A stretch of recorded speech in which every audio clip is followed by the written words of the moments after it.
So what did you like about your team's performance last night against Georgia Tech? You know, just back against the wall, the guys blowing their back in the red zone.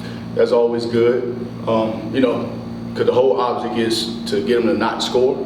So just blowing our back in the red zone was a good sign. Obviously, we want to try to stop them from even getting down there. But at the end of the day, you know, you want to not have them score. So, you know, proud of that. I think we were on the defense side. We was 5-0 or whatever. And they were 0 for 5. So y'all know what I'm trying to say. So that's a good day red zone. What do you think about your team's ability to get after the quarterback, 4 more sacks? You're up to 14 or 15 sacks on the season.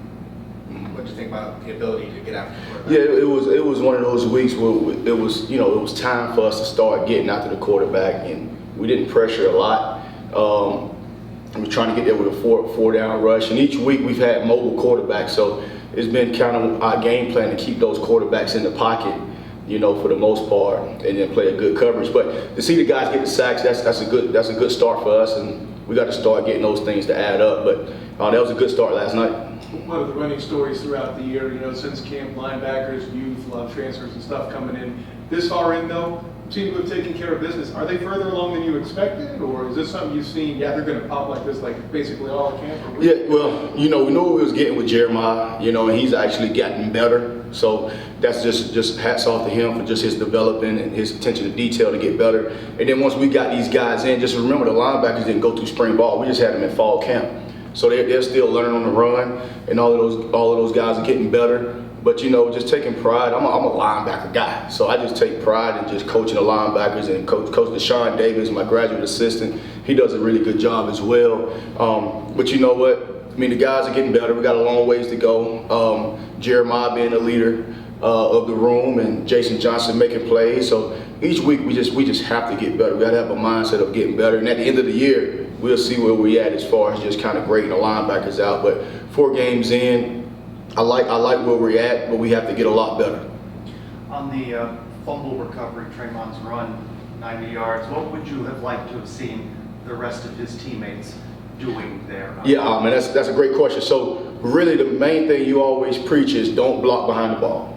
Don't block behind the ball. He's gone, because you see a lot of penalties with guys, you know, blocking behind the ball. It could be a holding or a block in the back. So we really preach just, hey, no blocking behind the ball. So now we got to take it to the next level. Yes, don't block behind the ball, but keep your head on the swivel, right? Because now DK Metcalf done made it cool, right? It should have been already cool before he did it, but DK Metcalf did it in the NFL. He run the guy down after the interception. So now all the wide receivers and quarterbacks, even we had it, I think, week 2 or whenever that was, with running the ball down, and hats off to number 8. That was a heck of an effort by that kid for Georgia Tech. But now you take it to a next level. Okay, don't block behind the ball. Keep your head on the swivel, and now just kind of shield the guy like on punt return, so you won't block in the back on that deal. So the coach point, it was a teachable moment for us. Wish we would have scored, but the teachable moment is that on that deal is just to keep your head on the swivel. Like the guys not blocking in the back, right? Not blocking behind the ball, but keep your head on the swivel. Disappointing though for Tramon, because the big guys, they don't get an opportunity to score many touchdowns. And he was pretty upset about it. How do you feel? Yeah, man, he wanted to score. We all wanted him to score. So the teachable moment for him is you get to the 30, don't save the high step. Just keep running, you know. But man, he played a really good game. Very proud of him. Production points, he was second on defense production point wise, and very productive in the game. You know, when you have a situation like that where, you know, the touchback happens, defense is right back on the field, what does that say about their ability to recover after that and still make a stop? It just the mentality of the defensive mentality to put the ball down. You know, it doesn't matter the circumstances, and it goes back to E plus R equals O. You had the event. What's your response? Okay, the event was we thought we scored. You know, it was a touchback. You know, the guy knocked the ball out. Okay, another part of the event is we got to go back out there and play defense, and the guys went out there and played defense. So, you know, even when they had to run down and were tired, you know, just being able to suck it up and playing defense, you have to go back out there. So proud of them on that end too. Your team hasn't given up a touchdown in the 4th quarter so far this season. 3 points at Louisville a couple weeks ago. What do you think about? Is there an extra step taken or something to make sure, like, a 4th quarter we have to step it up, or is it? What do you like about your defense in that final quarter? I just think as the game go, the guys are locked in. You know, we do a lot of adjustments on the sideline. You know, just so when we're on the sideline, guys being locked in, not looking at the game, let's get the adjustments so we can be better once we go out there. And I guess it's showing up in the fourth quarter. We like for that to be that way in the first, second, and third quarter as well. But it's just the attention to details of the guys, just taking coaching. You know, Coach Martin to have a defensive line. He and Coach Ingram are communicating from upstairs, and he's doing the adjustments there, and I'm doing the adjustments with linebacker. Coach Gibbs and Coach Addy are communicating, so they're doing the adjustments, and as a whole, doing the whole defensive adjustments with myself. So again, just making sure whatever we correct on the sideline, when we go back out there, we don't make the same mistakes. What would you like to see your players do better in coverage? Yeah, so it was too many yards on the back end. It was too many yards, and we usually keep the top on the coverage. Just communication, and we talked about it when we showed the guys. We just got out of meetings and showing they didn't do anything we wasn't prepared for. We haven't seen. We have to communicate on that deal. So you see guys, it's a busted coverage or the wrong guy covering the wrong guy. It's all communication. So that's an easy fix, and that's up to us as coaches. We'll get it done. I get that fixed, and again, too many yards, yesterday, but we will definitely get that fixed.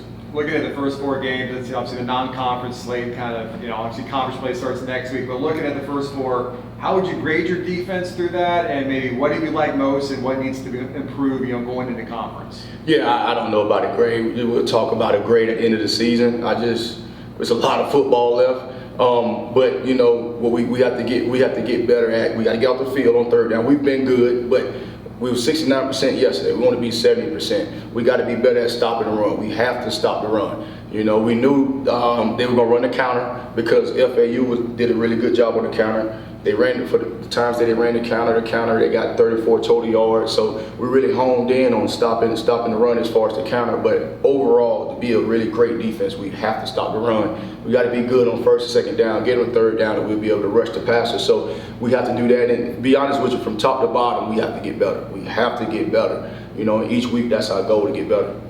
For what it's worth, we're ranked number 1 in the country in red zone defense right now.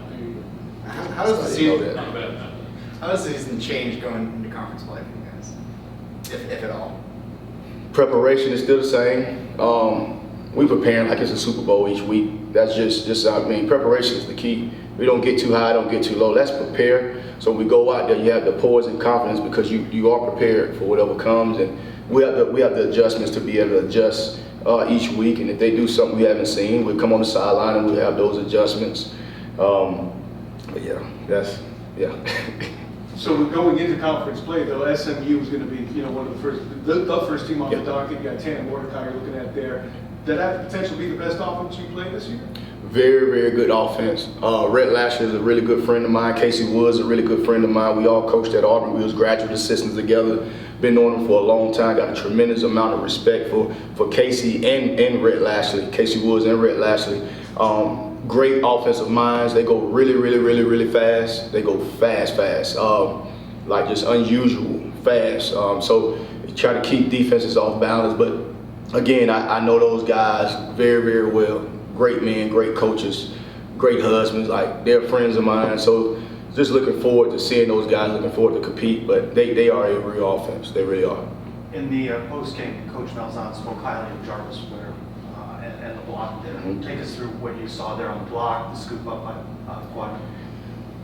Be honest with you, I didn't see it. I just heard it. I heard it, and I didn't know Jarvis. I didn't know Jarvis was the one that got the block until he came on the sideline. And that's what we tell our guys: just be ready. Like all of the guys, you never know when your number is called, so be ready. Stay ready, so you don't have to get ready. And just hats off to Jarvis. He's been itching at the bit to get out there. Coming off an injury last year, and super happy for him. I know that was a proud moment for him. He's a guy that has a really good talent. So happy for him to get the punt, and Quad did scoop the score, right? So Quad scored, and it's happy for both of those guys. What does a moment like that do for Jarvis's confidence? Oh, it gives him tremendous amount of confidence because it just shows him like I still can do this. Like I'm still the ball player that I thought I was, and it's not a lot of guys can block punts. That right there now. That's a talent. Most people are running to the punter, and so for him to block it, man, just shows just his body control and his talent. To be honest with you.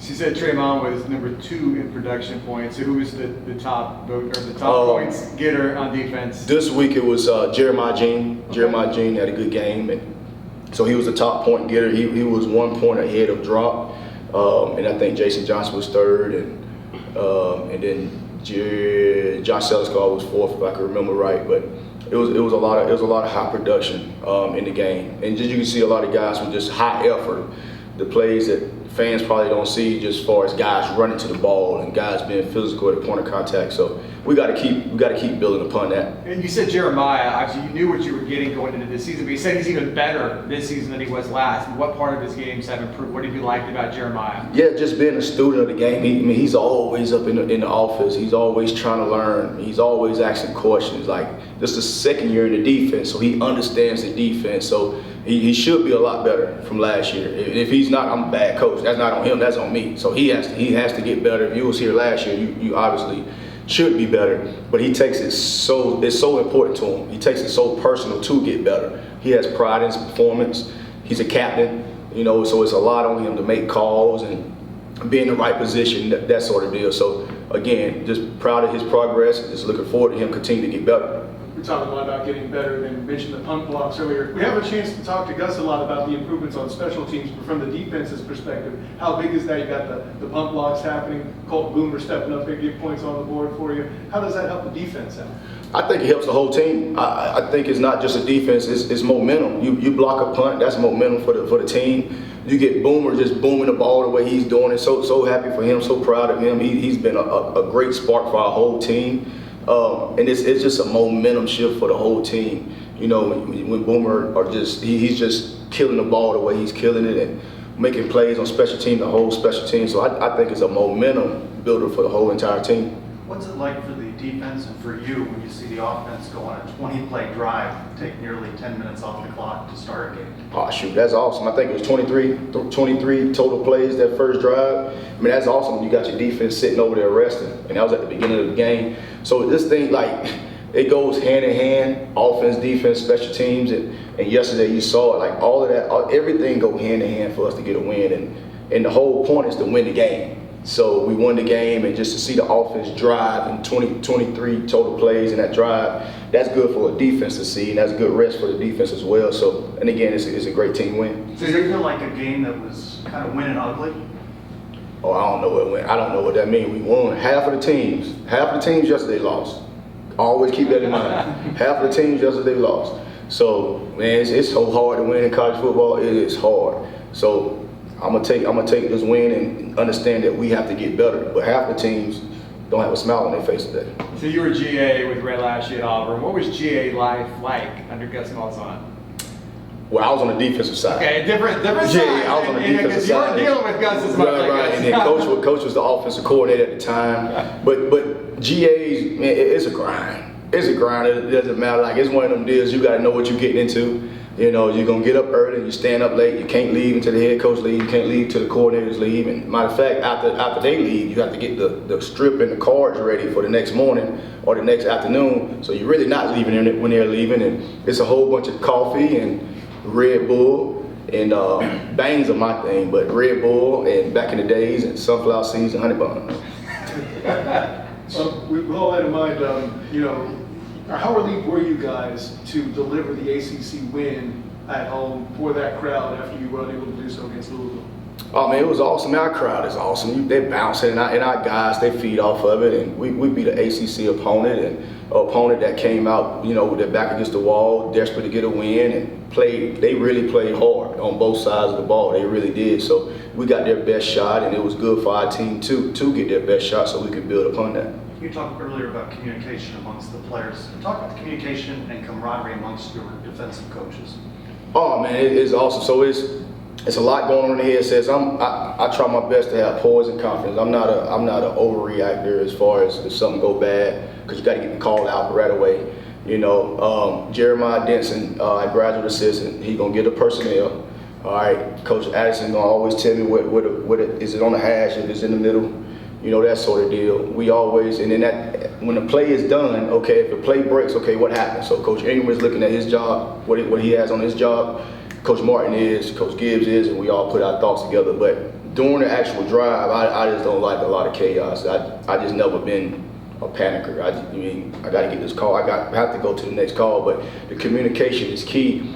During, not a lot of talking, but let's get the information out so we can make the call.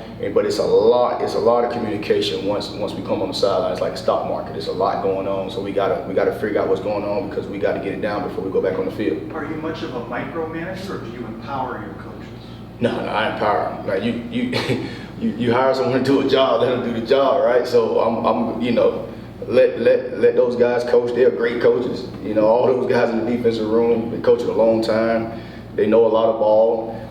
So no, we just because we have a game plan. So whatever the game plan is, we're not gonna go against the game plan. So they're not gonna just scream something out of blue that we haven't even talked about. So we just you let those guys coach, and they're brilliant minds. So I'm cool with it. Do you feel like you're learning things from them? We learn from each other. We learn every day. I learn from the offense. I learn from the special teams. I'm learning from the analysts. I like information. I like information. The day you stop learning, man, that's you dying. You know what I'm saying? So I'm always I like information. I'm not that guy. Give me the information. Don't give me the wrong information, but give me the information because we all are grown. Appreciate it. Thanks a lot, Coach. Good. Thank y'all guys.